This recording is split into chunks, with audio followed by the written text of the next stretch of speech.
सभा की कार्यवाही 2 बजे तक के लिए स्थगित की जाती है।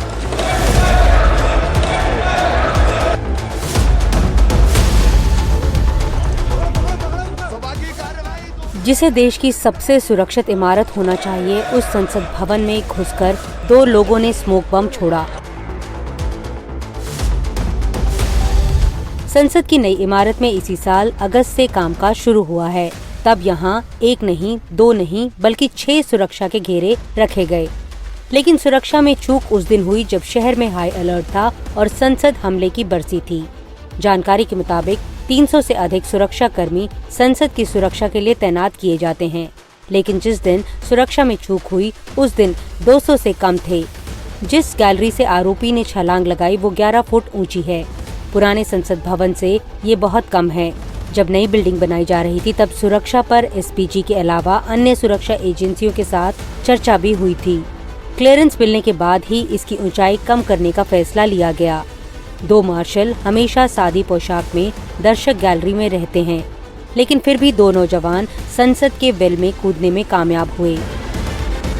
सुरक्षा में जो चूक हुई उसकी गंभीरता पूर्वक जांच हो रही, कार्रवाई हो रही है। जो भी उसमें दोषी होंगे उनके विरुद्ध कठोर कार्रवाई की जाएगी। उन सारे लोगों को पकड़ भी लिया गया है और जहां तक गृह मंत्री जी के जवाब देने का सवाल है वो समय पर सदन में आकर के जवाब भी देंगे। सवाल अब सांसदों से पूछा जा रहा है कि वो कैसे किसी भी शख्स को पास के लिए रिकमेंड करते हैं।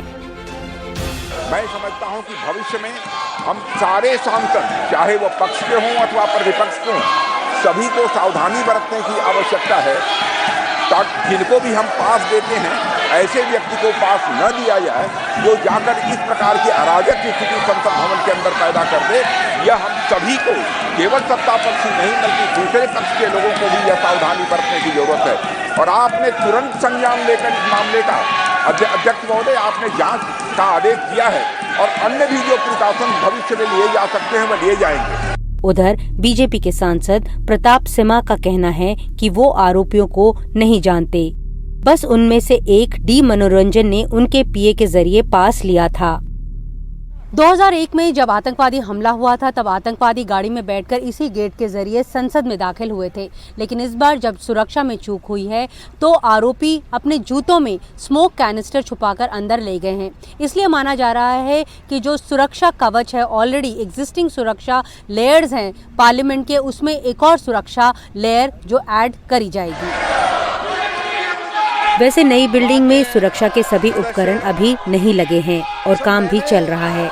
दिलचस्प बात यह है कि एक दिन पहले ही CPWD ने संसद परिसर की सिक्योरिटी बढ़ाने के लिए एक टेंडर निकाला था और संसद परिसर के लिए गैजेट और बुलेट प्रूफ बैरियर सहित अतिरिक्त सिक्योरिटी इंफ्रास्ट्रक्चर के खातिर टेंडर जारी किए गए थे।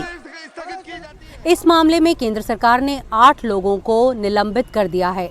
जिस तरह की सुरक्षा आज पूरी दिल्ली में देखने को मिल रही है उससे तो यही लगता है कि जो सुरक्षा कर्मी हैं वो तामझाम पर ज़्यादा जोर देते हैं बजाय इसके कि इस मामले से जुड़ी हुई संजीदगी पर। नई दिल्ली से कैमरा पर्सन सचिन गुप्ता के साथ नीता शर्मा, NDTV इंडिया के लिए।